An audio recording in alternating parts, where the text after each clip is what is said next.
Alright, it is hot today, and my next attempt here at practicing being in front of a camera and giving long monologues or half-hour long monologues is a little bit complicated for me. I've been procrastinating about it for a few days now, not really knowing if I'm going to be able to tie everything together, so I don't know if this one's going to be a very good video or not, but I'm going to go ahead and get it done at least so I can get on to the next one.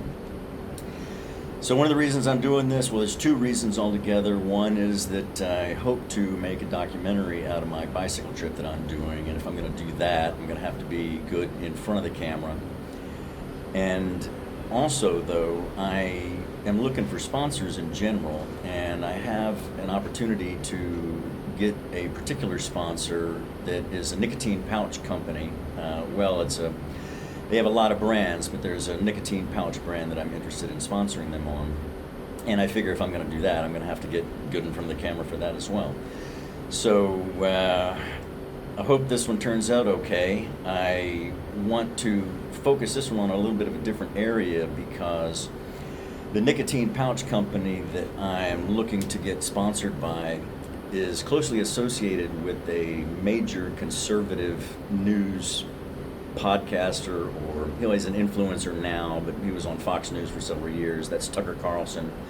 He's probably one of the biggest influencers you'll ever run across in terms of his numbers. I mean, he was multi-millions of people when he was on network, and he's pretty much just as big now. And he's heavily conservative and very pro-America and staunchly Republican. And I lean a little right, but I'm also a Trump fan. And an interesting thing about these guys or about Tucker Carlson, is he is also a Republican and pro-America like Donald Trump is, but he is not a Trump fan by any stretch of the imagination, like kind of maybe arch enemy at this point, you could say.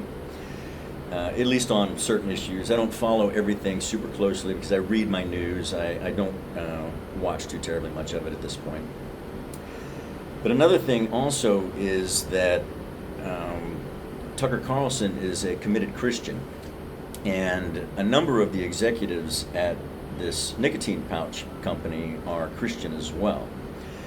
And I have an unusual background that spans Christianity and Judaism and America and Israel and Jews and all of this sort of stuff. And I thought I would have an interesting opportunity to talk about it, talk about some of these things. Now, one of the primary differences or points of disagreement between Trump and Tucker Carlson is about this Iran war that's currently going on. So Tucker Carlson is pro-Israel in general, but he does not see any sort of wisdom in going to war against Iran, thinks we shouldn't have gotten into the war, and doesn't see what the value in it is. Now, I see value in a lot of what's going on over there, both from a practical and political sense, but also from a spiritual sense. And I think there's an opportunity for me to tie a little bit of this together. I hope I do a decent job at it. But I want to really talk about the interest of a Christian and Christianity in Israel and what's going on with Israel and the current war footing that's going on. I'll start out with some spiritual ideas that I think Tucker Carlson might resonate a bit with him, because one thing about Tucker Carlson, and I know he's sort of a demons everywhere guy. He'll say this is demonic, that's demonic, I see demons here, and demons are doing this sort of stuff. And on my blog and in my book, I've been talking about demons for a long time. As a guy who's been in Kabbalah, Kabbalists are famous for negotiating with demons and talking to demons. And not that I would recommend that, and not that I would recommend anything that they have done in Kabbalah. I mean, you can find, how to have a contract with a demon and all that sort of stuff in Kabbalah, and I'm definitely not down with any of that whatsoever.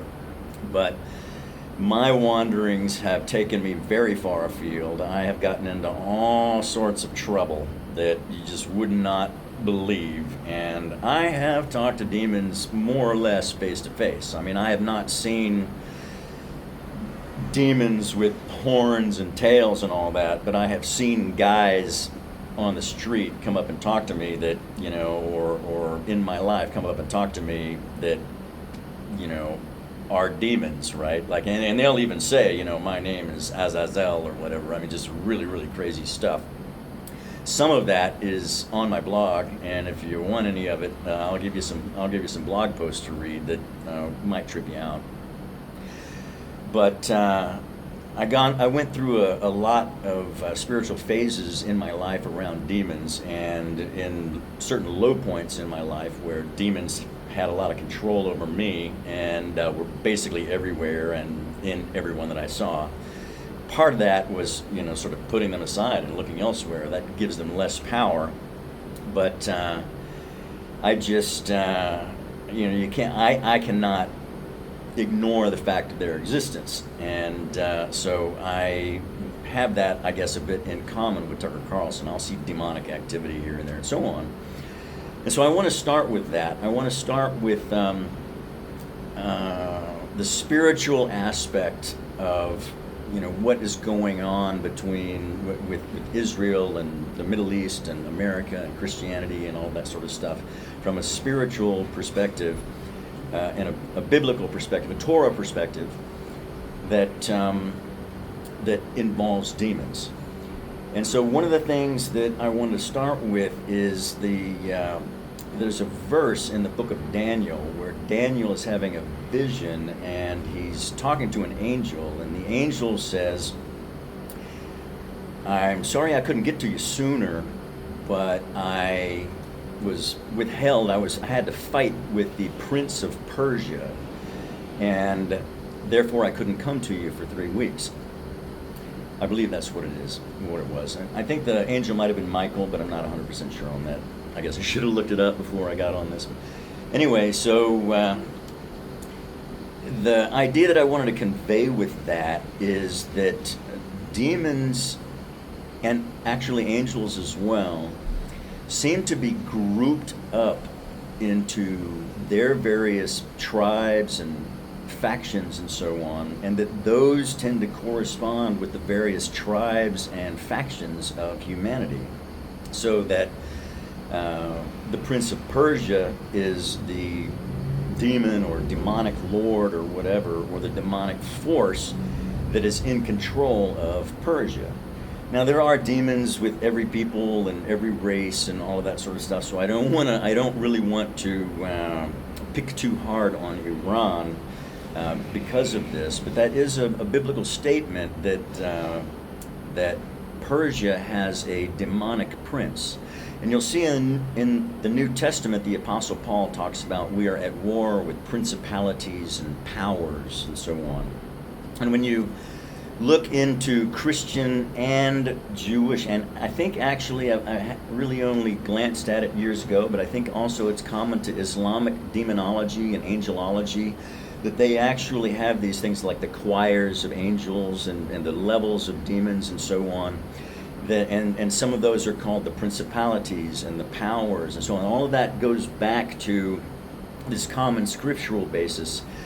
And it's common to religion and found among factions of people who believe in demons or who hate demons and serve the Lord, priests and rabbis and all that sort of stuff, as well as magicians and everything that are trying to talk with these people for knowledge, like in a Faustian style with Mephistopheles and so on.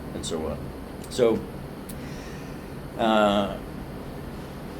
I see, and I think also I put in some other videos. I don't know how much I should expect somebody to watch like previous videos of mine, but while I do believe in demons and angels as actual disembodied consciousness or singular local beings from alternate dimensions or realms such as heaven or the outer darkness or paradise, Garden of Eden, all that sort of stuff, I do also follow what is normally preached by more liberal factions of religion, that a demon is not necessarily a singular conscious or a ghost type being, but it's actually a trend or a pattern or an appearance or a force. I personally believe those are both true, and I believe that there is a relationship between those. As I was talking about in a previous video of mine about the relation of the physical with the spiritual in the Kabbalistic tree of life. So I personally do speak in a old school, old world, and I write that way particularly when I'm feeling literary, kind of description of things in terms of angels and demons and forces and powers and spirits and all of that sort of stuff. And with that in tow, I want to talk about maybe the history of this Prince of Persia. And there's an interesting tangent that I might go on that I might be able to tie up toward the end of this video or in a future one.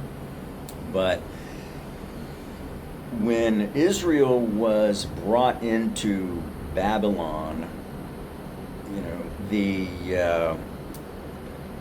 there had already been a prophecy written hundreds of years ago, by about 300 to 400 years before, by the prophet Isaiah, that specifically says that Cyrus would, and he's actually described as a Messiah, and this refers to the Emperor Xerxes, Cyrus and Xerxes from Persia, would actually be a savior to the Jewish people. And after the Babylonian Empire fell, it was taken over by the Medo-Persian Empire by Cyrus the Great, the first Achaemenid emperor.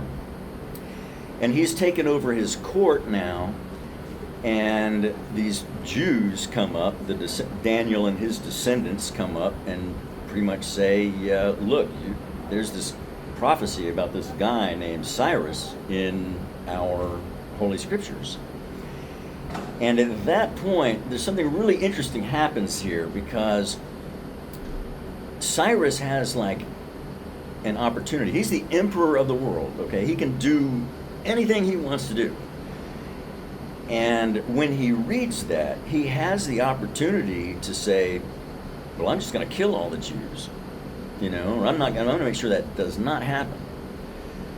But he was so impressed, if you ask me, by being verbally named in an ancient scroll, that he became converted to the worship of the one God that was represented at that time, by the Jewish people in exile to him. And took great efforts to ensure that they went back to the land and went back to Israel and rebuilt their temple. And that is something that's really interesting to me, that, sort of what do you do? What is your faith if you have an opportunity to make a prophecy come true? If you read a prophecy, are you going to take actions to determine that it's, to make sure that it doesn't happen? Or are you going to say, I believe in that. I will actually take effort to make sure that a prophecy comes through. And it's sort of like God really put a lot of trust in this guy, because God is somewhat vulnerable, or the angels that are doing God's bidding are somewhat vulnerable. And they tell him this, and he could just say, screw off and go another way. So that's an impressive spiritual issue for me. And well, I guess that leads into another tangent that's really too deep, and I can tell this thing's going to go over 30 minutes right now, so I'm going to stop with that. But I'm going to leave with the idea that this demonic prince in Persia sort of let the Jewish people get back to Israel and rebuild their temple on his watch. And he's still around, and he is taking all kinds of effort, I think, to make sure that none of the rest of these prophecies come true. again, and this is actually, maybe I can shorten up what I was going to say. So if you're, back before the world begins, if you're a demon and you're in an argument with an angel, and that angel says you're going to be cast into the outer darkness, you're going to go down to the earth and ruin it for 6,000 years, and then you're going to be cast into a pit of hell for 1,000 years, and then after that you're going to be destroyed, it's going to be incumbent upon you. You're really going to want to say, no, that's not what's going to happen. Unfortunately, this angel that told you this has never been wrong. Okay? And so you are then working to make sure that this thing is never going to happen. Well, there are all kinds of prophecies about Israel being a victor, okay, and finally overcoming the enemy forces around it in the world. And all of this stuff has been spiritualized in Christianity, and it's actually been spiritualized in Judaism too. And that spiritual part of all that is very important, but what about the actual geopolitical reality of it? What if there is an actual conflict between the nation of Israel and surrounding nations? Lo and behold, there is. In fact, there always has been. Okay? And they have problems in their history, and they are thrown out into the diaspora. And what happens? Somebody who does not believe in God, named Adolf Hitler, tries to get rid of them and the demons that are running all of this are saying, all of these prophecies about a victory of Israel cannot come true if there are no Jews, so let's get rid of them, okay?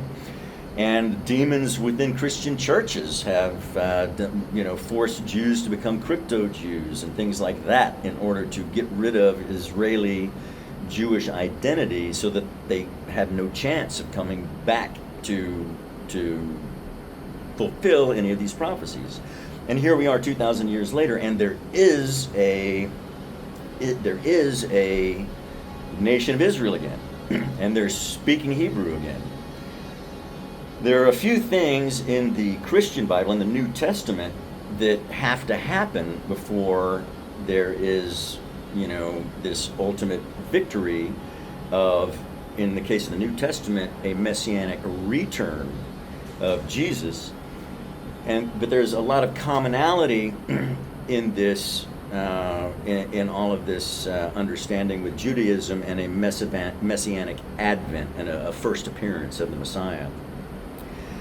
One of those is the appearance of Elijah. Elijah's going to have to show up at one point.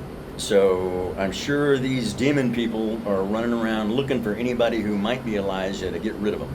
Okay? Another thing is an Antichrist must appear. Now that is a scripture in the New Testament, but in Jewish theology there's also a character named Armelius. If you look at Sadia ben Gaon's his commentary,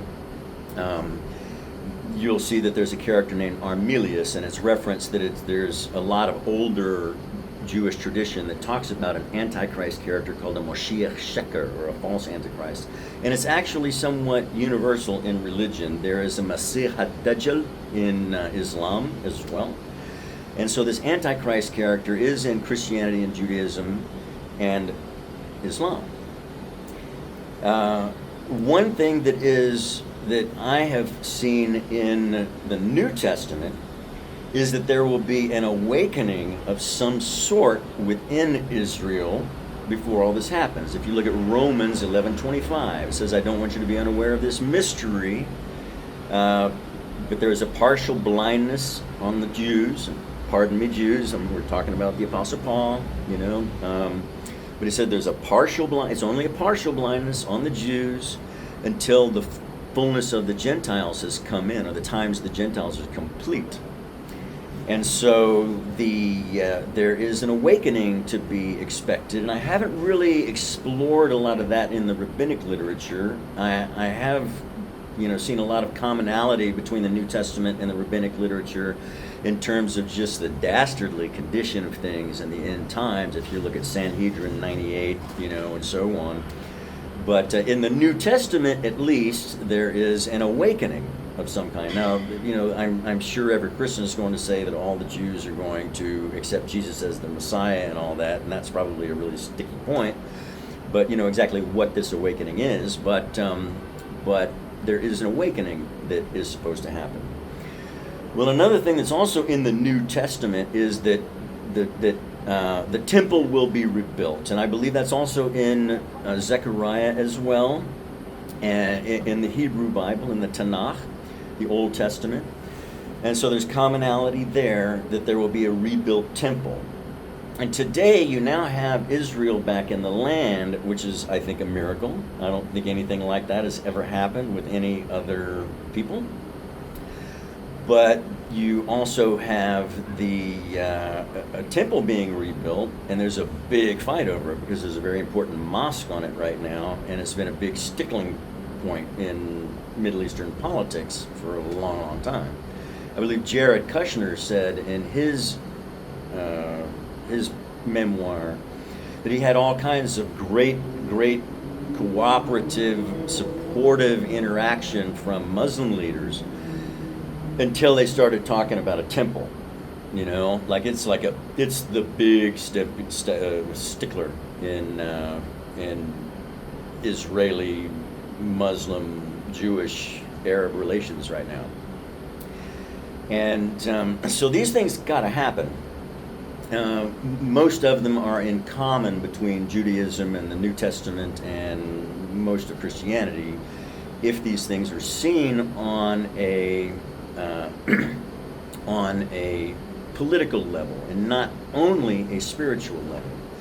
Now, one of my biggest, most fundamental problems with Christianity and Christian doctrines is this doctrine of replacement theology, which says that the Christian church has in every way replaced Israel, so that the Roman Catholic Church, say, replaces the nation of Israel, so that Israel is only another nation at this point. And, when we talk about sort of a commonwealth between Israel and Christianity, Paul was talking about on a spiritual level that there are people that believe in God among both. There's a spiritual Israel, and that the true servants of God within Christianity are also are part of this tree, grafted into this tree, and that forms a commonwealth. It could be understood that there is also a national commonwealth that should exist, or a geopolitical commonwealth, that the Christian nations and the Christian churches should be in some sort of a commonwealth actually within history, with the nation of Israel and the rabbis and so forth. Now, I don't want to get too much into that, okay? That's just because I think a lot can be, maybe too much can be made out of that.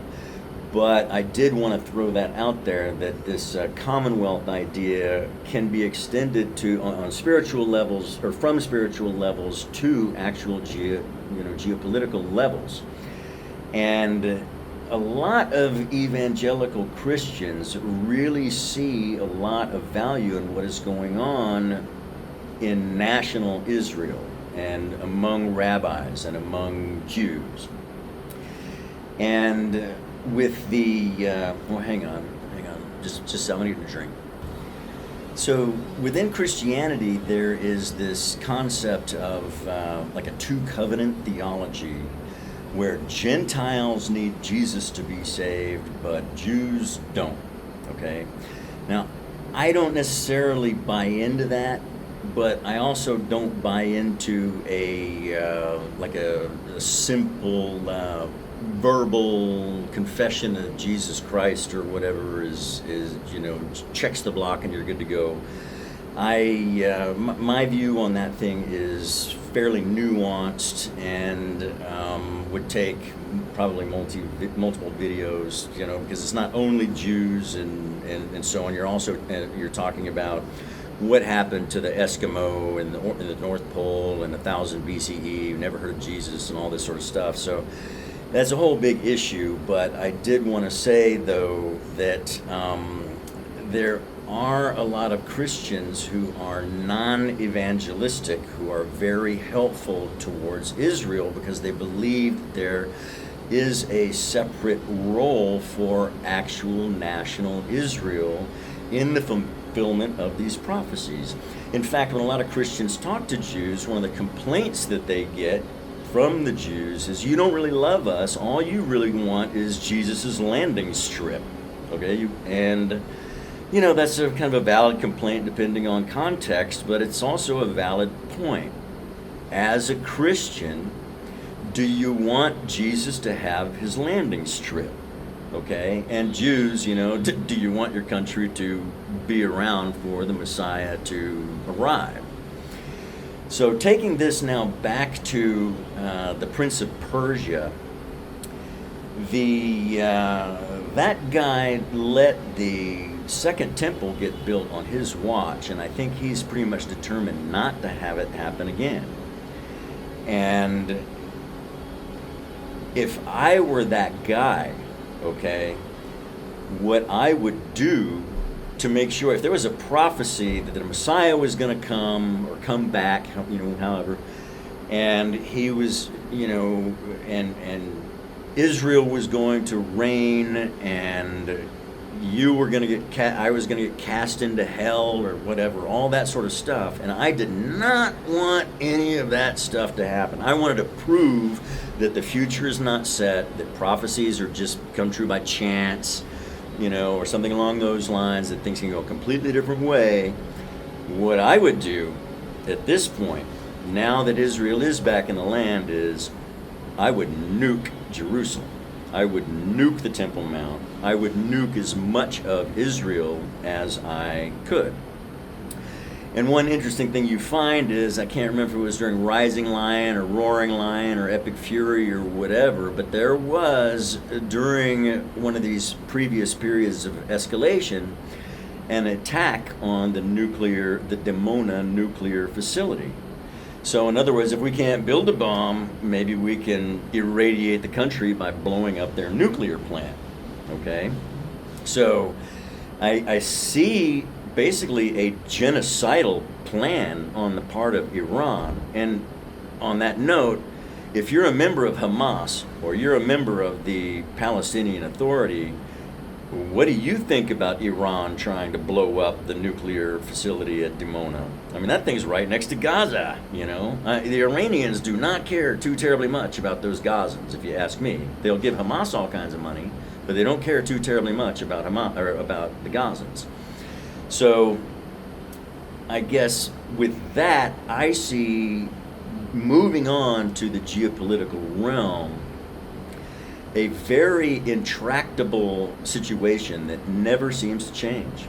In fact, the Gazans and Palestinians are the Gazans and the West Bank Palestinians are in pretty much the same places that the Canaanite tribes and the Philistines were back in the day. And, this situation is going on and on and on. And it seems that there's almost a supernatural resistance to that situation ever changing. The Israelis bought plane tickets for the Gazans, and they couldn't get them to leave. The Trump administration was like, we'll try and find them a home to go to so we can move them out while we turn the place into a seaside resort. Nobody would take them. They got the Rafah Gate opened at certain periods of time, and there was just so much corruption on either side that Gazans who wanted to leave couldn't leave. And in those rare windows when they could get out, they came back to that hellhole before anything changed. Even with Trump saying, if you guys can get out, we'll turn the place into a resort. No, they went right back. Like supernatural to me. The insistence on this pattern staying the same. So I'm at 29:29, and I'm also 29 minutes and 29 seconds, and I'm also at a point where I think I'm ready to sort of switch over from some of these spiritual and supernatural ideas about demons and whatnot. But I haven't really talked about any of the geopolitical stuff or what I think America has to do with that, and what would really be best for America in that situation. And I think if Tucker Carlson, if I get lucky enough to get picked up by this nicotine company and Tucker Carlson ever sees any of my videos, I think I owe him that, especially as a moderate to slightly conservative but fairly enthusiastic Trump supporter, even though Trump's kind of blowing my mind right now. I don't know what the heck he's doing right now. He's not doing what I want him to do right now. So I'll say that. But I'm just a fan of Donald Trump on a lot of levels.